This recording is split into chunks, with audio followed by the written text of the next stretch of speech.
Ladies and gentlemen, what we have here is a battle of the greats. Fox 34, Rockshox Pike, 2018. What's the difference? Which one's better? Let's get into it.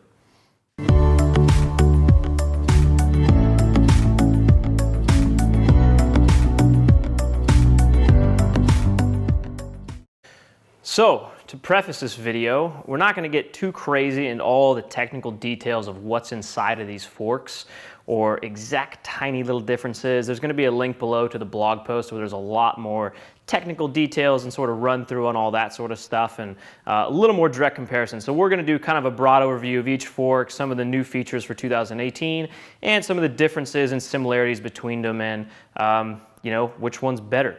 Which unfortunately, there might not be an answer for that one. They might just be slightly different.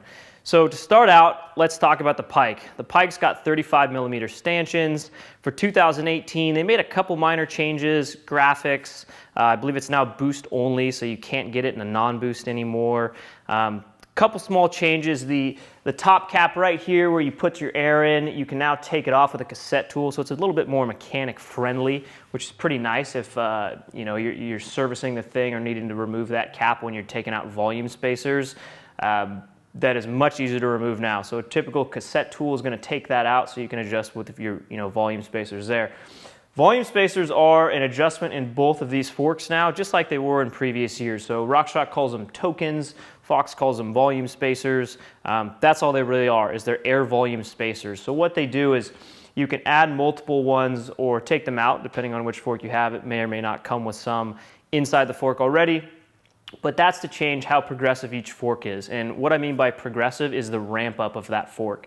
So if you decrease the air volume in the chamber, so both of these are going to have their air chambers in the left stanchion. If you decrease the air volume, that's going to make it more progressive. So it ramps up more. So you're still going to retain that supple, nice cushiness off the top. And then as you bottom out into the fork, so say like you hit a jump or a drop and you're bottoming out in the fork, how much it ramps up into stiffness, that's what those tokens are going to do. So the more tokens, the less air volume, and the more progressive, more ramp up the fork is going to have. Both of these have that ability to adjust, tokens, volume spacers, and I believe both of them do come with those in the box as well, and they're little small plastic pieces, so they're really cheap to buy. So that's a couple of the similarities between the forks. Some more similarities. They both are going to have 3 clicks of high-speed compression, open, medium, firm. I think Rockshox likes to call it open, pedal, and firm.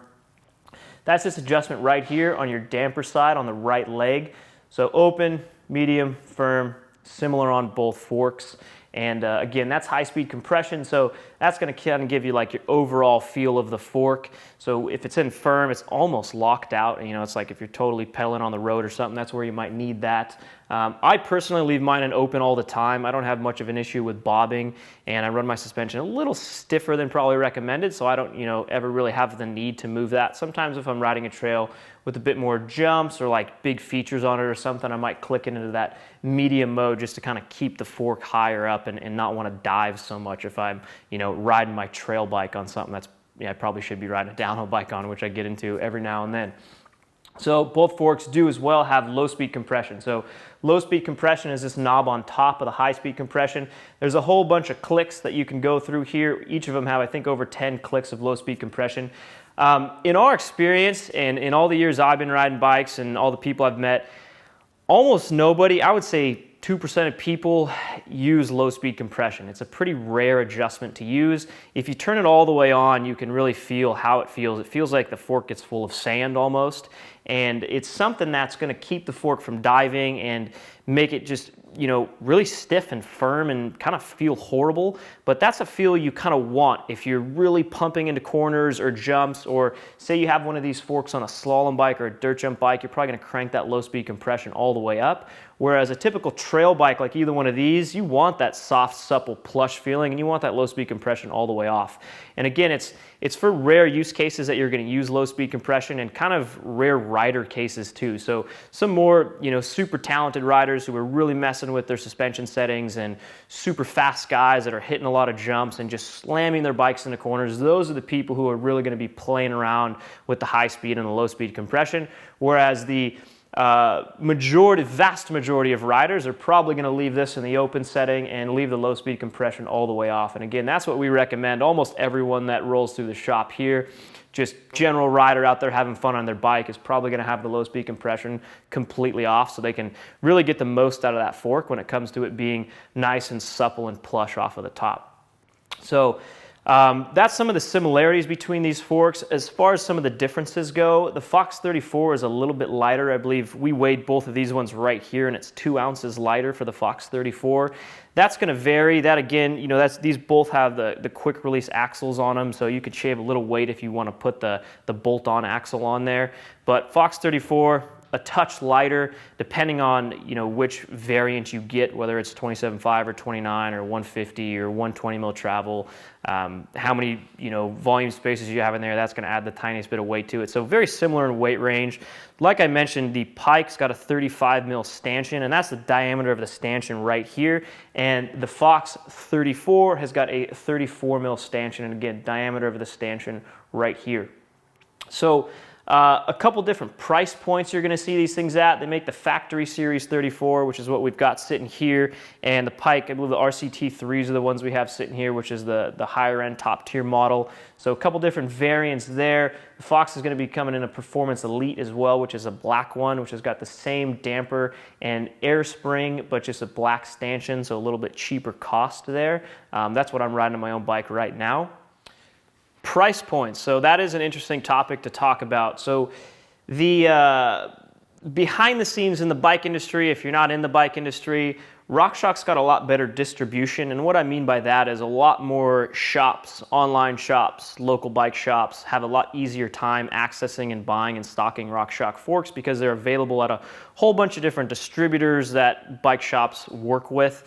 Fox typically, or you're only going to be able to buy it direct from Fox as a retailer. So you're going to see probably more broad available selection of Pikes and all the different sizes and variations all over the internet and at your local bike shop. It's going to be a little bit harder to find a Fox 34. Although Fox being so popular these days and making such great suspension, they do have you know, a lot of product out there because a lot of shops are stocking it, us included, because we know it's a great product and people love it and people buy it. So if that's the case, you do see them out there. You're typically going to see more sales on Rockshox.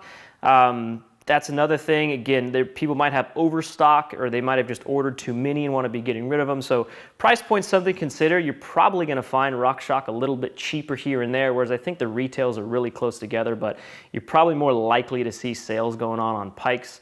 Again, that's kind of hit or miss, but in our experience in the industry and, you know, running a shop for several years, that's kind of the way that it has been in the past and probably the way it'll continue to go in the future. There usually seems to be a lot more Pikes out available on the market, which kind of drives the price down a little bit. So again, that's something to consider there. Which one's better than the other? We've talked about a lot of the similarities and the differences. They are very similar, really. You know, as we mentioned, they have a lot of the same features, almost identical in weight.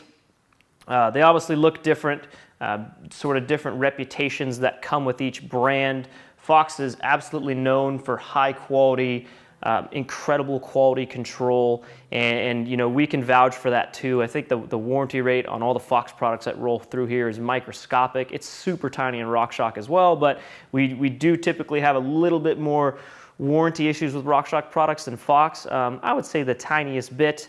Both of them are stout, and you know, these are complicated products, not as complicated as Dropper Post, but they are complicated products, so either brand's going to potentially have the tiniest bit of warranty possibility, but very, very slim. And both of these guys, you know, these are the top two suspension companies out there right now as far as size for the mountain bike world, so they've got incredible quality control going on there. I've spent a good amount of time riding both of these forks. I'll tell you some of the notable differences that I've noticed. I feel that the Pike is a touch stiffer. It is a 35 mil stanchion.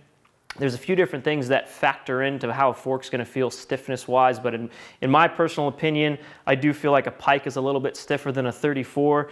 I was really impressed with the 2018 Fox 34 because one change they did make there from the 2017 was the EVOL chamber. So they're getting, that just has to, it's a technical thing that's going on in the air spring and allowing the fork to be a little more plush, a little more mid-stroke support, and have a little bit more ramp up that's kind of smoother and it's not such a harsh ramp up. Again, kind of a hard thing to explain. Again, link below to the blog post where we talk a little bit more about the technical stuff behind the internals of each fork. But I kind of love both forks. If you were to ask me back in 2017 which one I preferred, I would have gone with the Pike. I thought it just was overall a little stiffer, a little bit more plush, a little bit more smooth of that ramp up. I think these things are neck and neck now. When I first rode my 34 on my bike, the 2018 version, I was incredibly impressed with how smooth it was. Really enjoyed the thing and was shocked and really thought, wow, this is like a complete contender with the Pike now. Whereas before, a year ago, a year before that, I wouldn't have quite said that, but I think I will now. So when you're talking which one's better than the other, there's no one winner. As you guys, have heard, they have a ton of similarities, very few differences.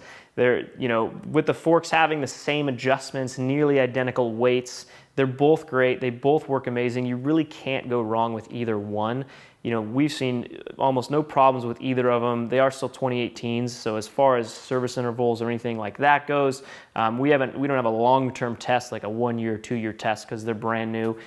So we haven't had a ton of time on these things. But again, they're very similar to last year and even the year before forks, and they last a long time. And I believe both of them got like a 50-hour service interval that's on there as well. So there is no one winner, unfortunately. They're both amazing. They both work great. They both have basically identical adjustments, and you can't go wrong with either one. So for me personally, I kind of like to be matchy-matchy. So if I'm running a Rockshox rear shock, I kind of like to run a Rockshox fork. If I'm running a Fox rear shock, I kind of like to run a Fox fork. Kind of like that with drivetrains as well. But again, these things are complete competitors. They're both phenomenal. They're both, at the top of their game as far as suspension forks go. You can't go wrong with either one. You're gonna love them both. I guarantee that.